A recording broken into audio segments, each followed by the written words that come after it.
Tara mga dre, online na tayo.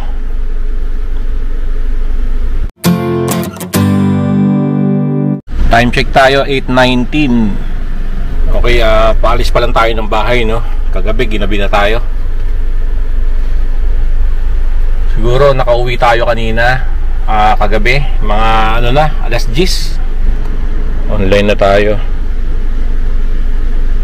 Dapat may mga face verification din yung ano, no, yung mga pasahero natin bago sumakay, no, para alam ni Grab yung hahabulin niya pag may nangyari dun sa ano, driver. Okay, madre. Isang mabilisang video lang to, mga dre. Mga ano, 15 minutes. Good morning sa inyo lahat. Papunta pa lang tayo sa first booking natin ngayong araw ng Friday. Kapon ginabi na tayo kagabi.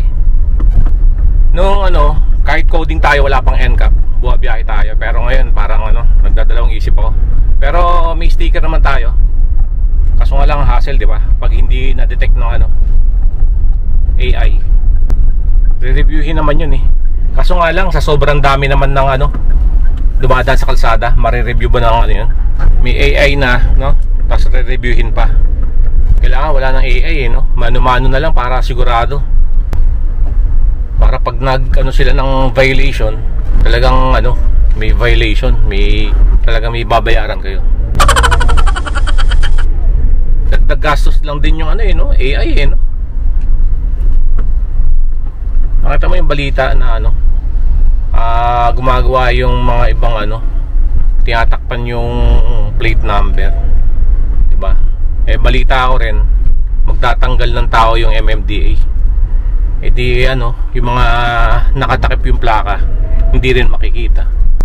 Wala ring sisita sa kanila pag nagbawas sila ng ano, MMDA. Mga dre, kita-kits tayo sa drop off. Dito na tayo sa ano, pick up location.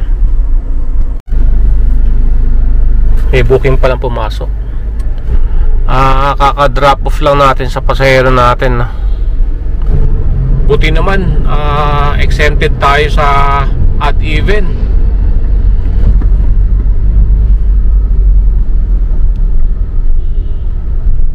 Yung pinakamababang natanggap kong fare, nasa ano yata yun eh, yung mapupunta sa atin, no? Mga 50 pesos.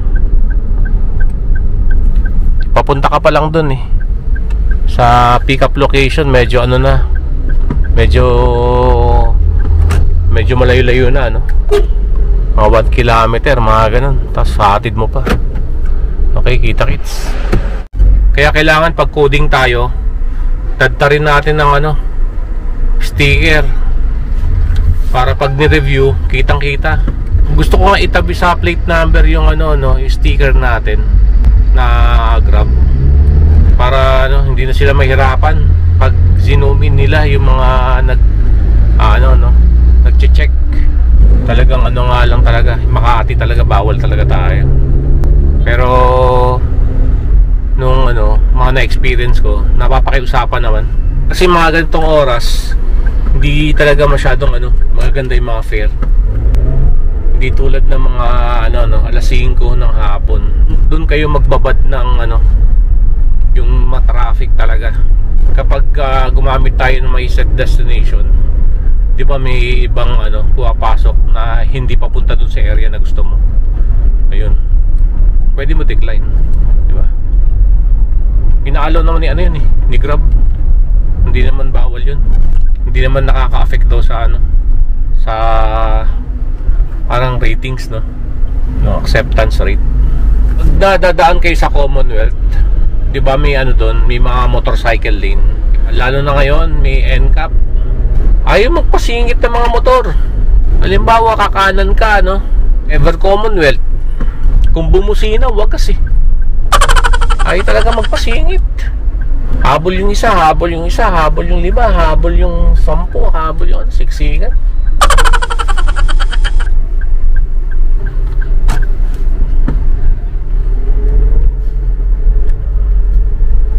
All goods, dito lang nakapin.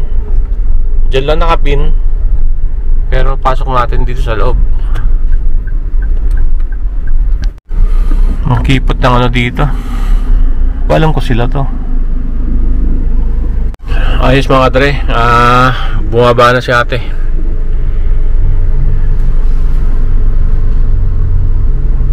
$118.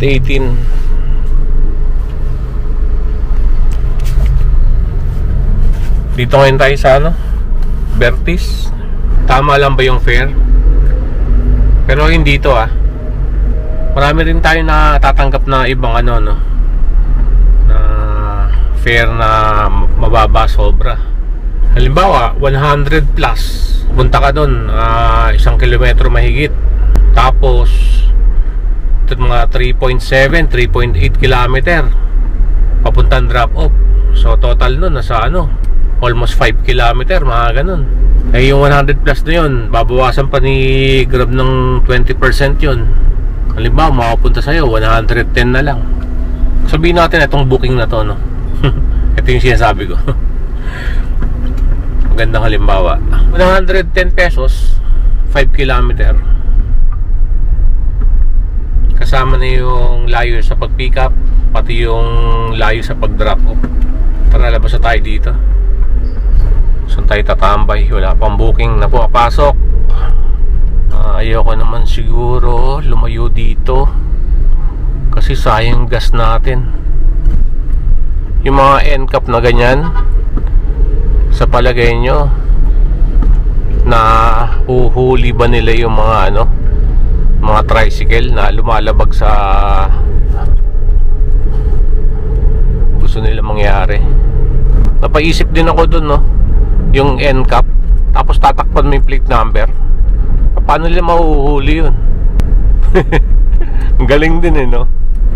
Nakita sila ng enforcer habang traffic, chine-check ng enforcer sa ano kung nakapila yung mga motor habang traffic, yung mga plaka, kung may mga nakatakip, hindi nababasa ng camera.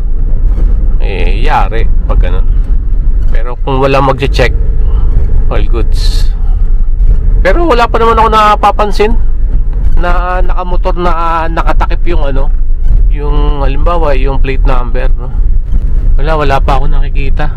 Sa Facebook lang, balita ako lang yun. Waiting tayo ng pang-apat na booking natin. Palabas pa lang yung pasahero natin, natawagan natin. Hindi ko alam kung saan siya manggagaling, dito sa kaliwa o sa kanan.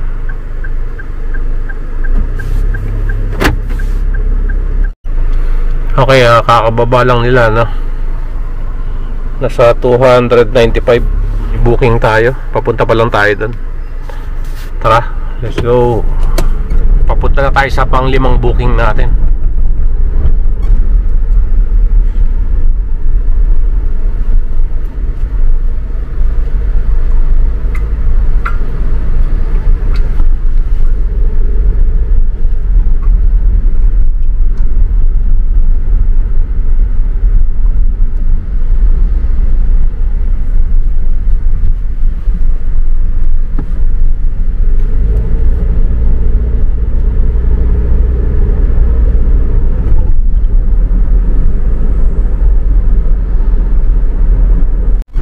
UP Town Center tayo.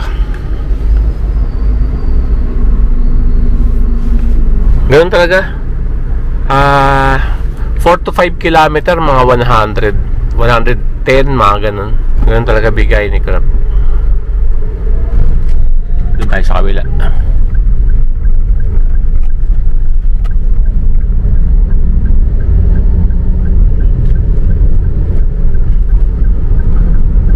Maraming nagbo-book, mas maraming booking sa kabila compare dito sa side na to.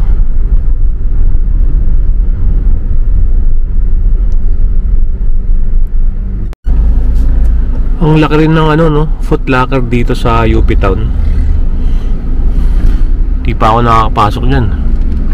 Wala kasi, mga sapatos natin pinapabili ko na lang yung para hindi na tayo gumastos dito sa Pilipinas, sa ate ko sa Amerika. Doon na lang pinapabili mga sapatos natin. siya na yung gumagastos para sa atin. Kaya hindi na ako pupunta ng mga Adidas, mga Nike na store, no. Umikot lang tayo. Kanina dito tayo baba tayo ng pasahero, no. Paglabas natin dito, biglang pumasok yung booking. So umikot ulit tayo. Ganun. Nag U-turn tayo. Okay, ito na yung pasahero. Tara mga dre. Bumaba na yung pasahero natin, no. May booking tayo, 94 pesos. Malapit lang, nasa parang dito lang sa loob to. Gusto natin na drop off. Boss, saan yung professional development? Diretso lang po. Padaanan dyan, sir. Yung ka sa gate 1. Pwede ko kaya atras to? Atras ko na lang. I-welcome na lang doon sa kanto, sir. Sige, tas dito babalik. Tataka ako, dito tayo pumasok kanina.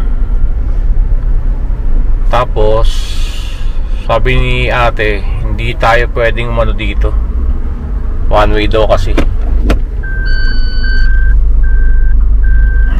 Okay, Santa Monica Cockpit. Dito nagpatid yung pasahero natin. Ngayon lang ako nakapag-drop off dito.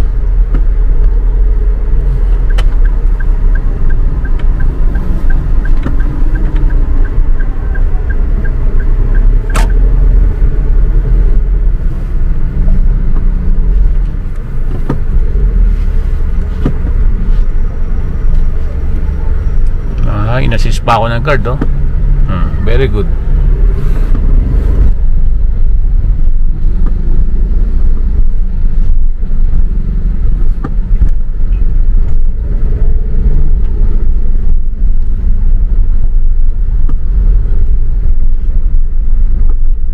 Siguro mga dire-diretso na yung biyahe natin ngayon. Nakapagpahinga na tayo. 2:25 PM. Dire-diretso na yung biyahe natin hanggang alas 10. Alas 9 o alas 10.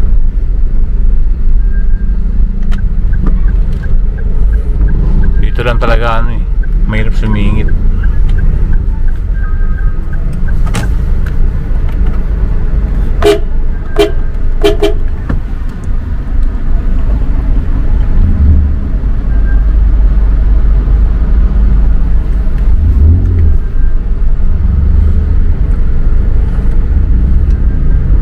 May nakasakay na daw sa inyo? Wala pa po nakasakay sa akin, ma'am. Wait lang kuya, sino sinakyan nun? Nag-double booking po ba kayo? Hindi po, kayo lang yung nasa app ko. Pakicheck nga po kung ano yung plate number na sinakyan nyo. Double check ko. Wag nyo na po ba? Dito, Wag nyo na po ba yung telepono? Okay lang po ba? Oo kuya, ikaw lang to. Ano po pangalan ng yung mga binook ko yung may sasakay dun sa pinag-book lang kasi ako. Wait lang kuya. Yung totoo po, ma'am. Wait lang kuya, tatawagan ko lang sila. Ay nako. Pagka-arrive natin dito sa ibang sasakyan, sumakay yung pasahero natin. Kinancel, oh.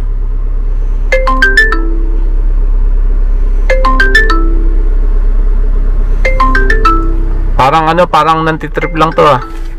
Lakas ng ulan kanina, madre. Kakaya lang, hinto lang. Dito ngayon tayo sa Valenzuela.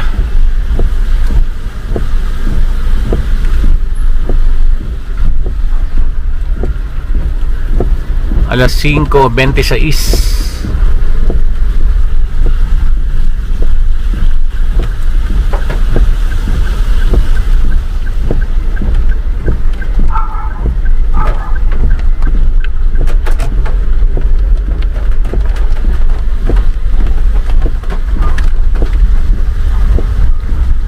Drop off lang natin sa pasahero natin, tapos may tinanggap tayong booking ngayon. On the way pa lang tayo dun.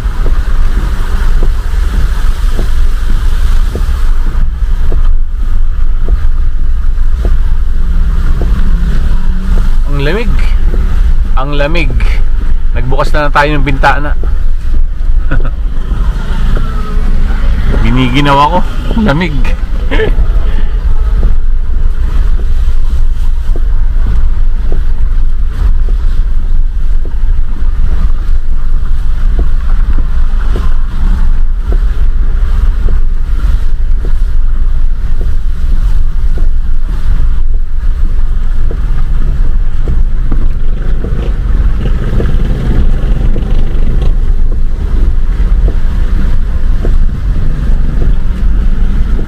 kanan, NLEX.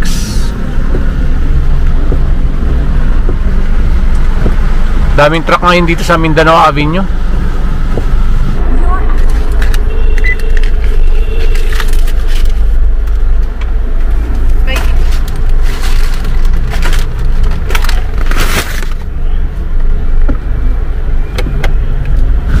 Okay, kain tayo mga dre. Ito yung pananghalian natin. Ay, ito yung dinner natin. 8:58.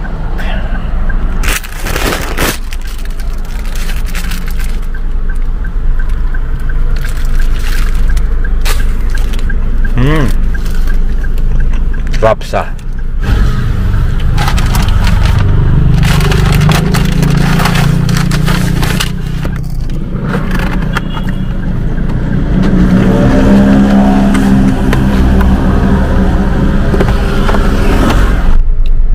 Na, nasa kalsada pa rin tayo. May ano tayo ngayon, pupuntahan dito sa Trinoma.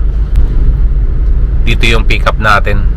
Pero ano na to, pauwi na ng bahay. After na to, uwi na tayo ng bahay.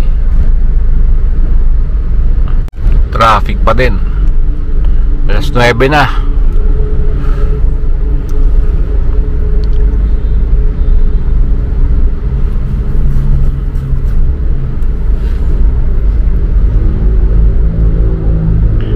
Pagka-drop off natin dito, no? Nangihinayang naman ako, may pumasok sa atin na booking. Papuntang Marikina lang naman. So tinanggap ko na. Sayang eh. Total malapit lang naman siguro yung ano, hatid. Total doon din naman tayo dadaan pa uwi. Marcos Highway. So hindi na ganun kasikip yung kalsada.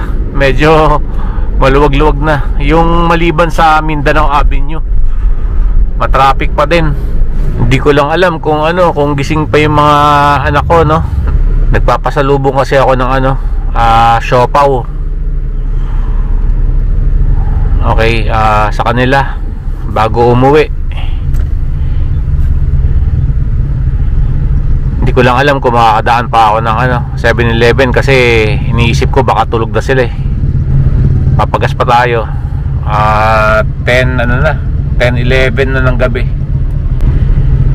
Balik kanina ng umaga nagsimula yata tayo ng pagkatanda ko mga alas 8, alas 9. Alas 8 yata yun eh. Okay, kakababa lang mga dre. Uwi na tayo. 10:29 ng umaga. So papagas muna tayo para makita natin kung magkano yung matetekom natin. Ayan, nag-ano na ako, nag-offline na ako.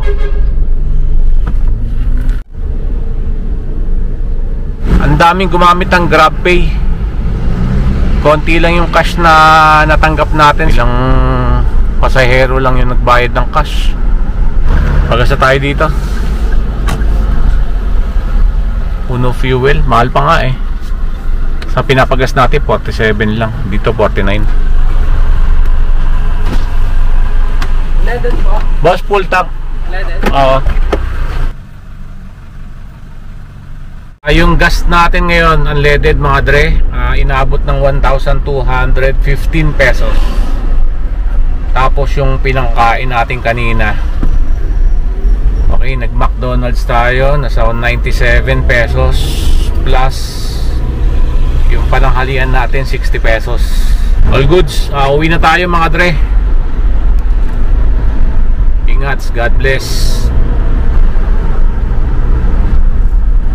Gising pa siguro yung mga anak ko. So damo tayo 7-Eleven.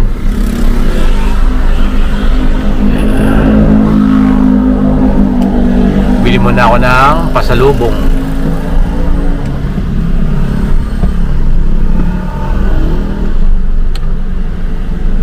Halos wala na ring siopaw. 3 yung binili kong pasalubong.